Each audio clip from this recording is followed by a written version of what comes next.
എവിടെ കിടന്നുറങ്ങണ താങ്കൾ? അങ്ങനെ പറയാൻ പറ്റില്ല. വൈകുന്നേരം എത്ര അടിച്ചേച്ച് പോകുന്നു അവിടെയായിരിക്കും എന്റെ കിടപ്പ്. ഒരു ദിവസം എത്ര പേർക്ക് അടിക്കും?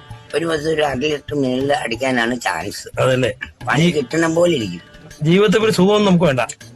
ഒരു സുഖവും വേണ്ട, പരമാനന്ദ സുഖം ഇത് തന്നെ ധാരാളം. ആശുപത്രി ഉള്ളതുകൊണ്ട് ചോറും കഞ്ഞിയും കിട്ടുന്നു. ഇനി ആശുപത്രി ഇല്ലെങ്കിലും എനിക്ക് ചോറും കഞ്ഞിയും കിട്ടും. അതല്ലേ, പണി എങ്ങനെയൊക്കെ പോണു? പണി അത്യാവശ്യമൊക്കെ പണി കിട്ടുന്നുണ്ട്. പിന്നെ കിട്ടണ കാശ് ഗുണമില്ല, മൊത്തം കള്ളടിച്ച് തീരുവ. വിവാഹം കഴിച്ചാൽ കുട്ടികളായിട്ട് ജീവിക്കാൻ ആഗ്രഹമുണ്ടോ? യാതൊരു ആഗ്രഹമില്ല. എന്താ കാരണം? കാരണം എന്ന് പറഞ്ഞു കഴിഞ്ഞാൽ ഈ ഒരു പെണ്ണിനെ കിട്ടിക്കഴിഞ്ഞാൽ ആ പെണ്ണ് 4 മാസം കഴിയുമ്പോൾ അടുത്ത ആളുടെ കൂടെ പോകും. അഴിമറ്റം കെട്ടാണ്ടിരിക്കുക. കൊള്ളാം. അപ്പൊ ജീവിതം ഇങ്ങനെ പോട്ടെ അല്ലേ? ഇങ്ങനെ പോട്ടെ. ഒരു നമ്മ കണ്ടാശ് ഇറക്കണ്ട, കരം കെട്ടണ്ട, വെള്ളക്കാശ് ഇറക്കണ്ട, ഒരു കേസും വേണ്ട, ആരും പുറകെ വരില്ല.